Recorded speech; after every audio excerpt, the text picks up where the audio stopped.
All right, taking a look at a lesson this time on triangles and their angles. And this is a pretty simple little thing. A few things to remember, a lot of vocabulary that you need to be aware of, but as soon as you get those things down, this is a really easy concept about triangles. It's pretty simple to deal with. So we're going to look at the vocabulary, we're going to look at the interior angles, look at the exterior angles, and then we'll look at the remote interior angles. You don't really need to know rule number 4 because you can usually figure it out from the other stuff, but I'll show you that one anyway because a lot of textbooks and teachers like to see that, though you can usually figure that out. First thing is dealing with the vocabulary.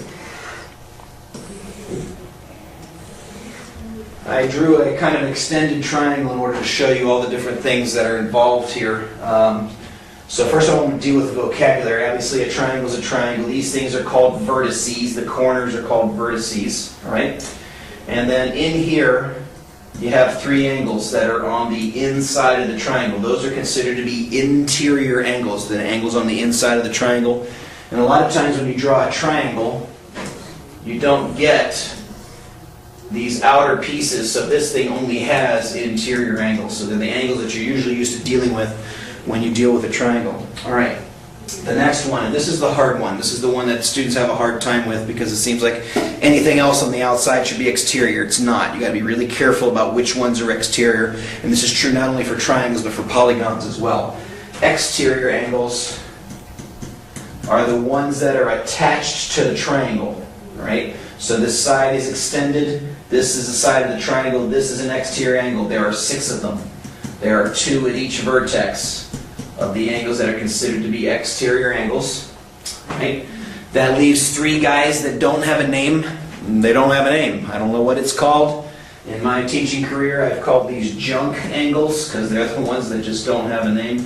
I guess you give them something created like, I don't know, Coach Harris angles or Coach Hannis angles or Dr. McCusker or Dr. McCormick angles or something. I don't know. They come up with all kinds of stuff. Just call them junk angles because that's what they are. They're kind of on the outside and not really used. Now, these angles around this particular vertex always add up to 360. So I have 3 sets of 360, one here, and then one here where the sets of 360 come into play. And we'll talk about specific measures for the different groups here in just a second, but that's kind of the vocabulary. Unrelate, or a different picture that I want to show you is this one, where I have one side extended. This is an exterior angle, all right? And the word that you'll run into are called the 2 remote interior angles. Remote just simply means the ones that are far away.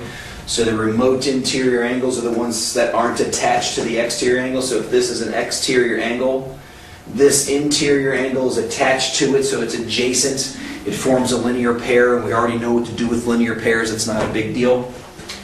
So the ones they're talking about when they're talking about the remote interiors is they're talking about this one and this one. These are the 2 that are not attached to that angle. So when you see remote interior angles, it's talking about the 2 that are not attached to that angle. All right, so that exterior angle. So you can see the different ways the pictures can turn out as well, so don't get confused by the pictures. The rules follow what they are, no matter what the picture says. All right, so that brings us to this situation.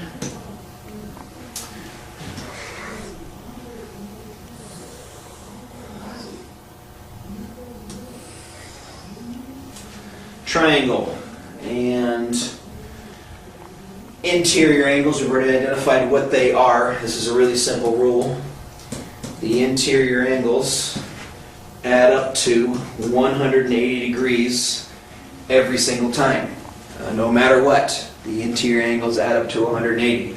So as soon as I know 2 of the angles, I can use that sum of adding up to 180 degrees and find the 3rd one. So for example, in this case, just making up some numbers, let's say this is 43 degrees. Let's say this is 52 degrees. Those are probably a little bit small from what they actually are, but just making up some numbers. To find the remaining angle, I would say 180. These 2 together are 95 degrees. So taking those 2 angles from 180, leave this angle definitely a little bit big to be 85 degrees, but that's how you go about finding the measure of it. It's just a subtraction situation from 180 degrees. I could also come up with a situation like this angle's x, this angle's twice as big, and this angle's 3 times as big. And so in an algebra situation, x plus 2x plus 3x allows me to set up an equation equal to 180 degrees. X plus 2x plus 3x is 6x. So x is 30, and then I can answer the questions based on that. This angle's 30, this angle's 60, this angle's 90, even though they don't look like it in this particular case, just looking at the way an angle or a problem might be set up in the situation. Just be careful that all 3 add up to 180. All right. Next one is, what do we do with exterior angles? So I'm going to take a look at those. So there you go. You have a situation now where you have exterior angles. If you recall from vocabulary a couple minutes ago, I have 1, 2, 3, 4, 5, 6 exterior angles, and the exterior angles always add up to 720 degrees. Always. Now this is an interesting thing. This property is true for any polygon.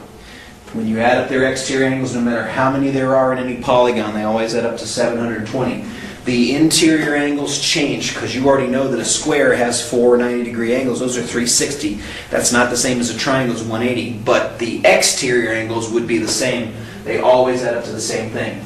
Now, some books and some situations deal with a slightly different situation here. Sometimes they only count one exterior angle in a vertex. So, for example, they ignore this one, and this one, and just have these 3.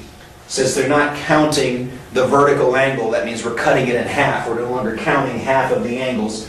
So if they're talking about that situation, the sum of the interior angles is 360. So just be aware, are they talking about both the angles at an exterior angle, or are they talking about one of the angles at an exterior angle?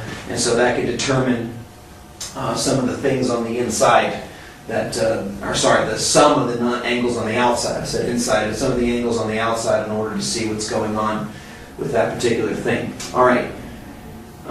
Again, similar type problems. You can, say maybe these two are, 65 degrees, which would make this one 65, and let's say this is 120 degrees, and that makes this 120 degrees. How big are these two? Well, if you take those together, you have 360, 720 degrees. Those two together are 135, so when we subtract that, that's 6, 3, and that becomes 10, so that's 5.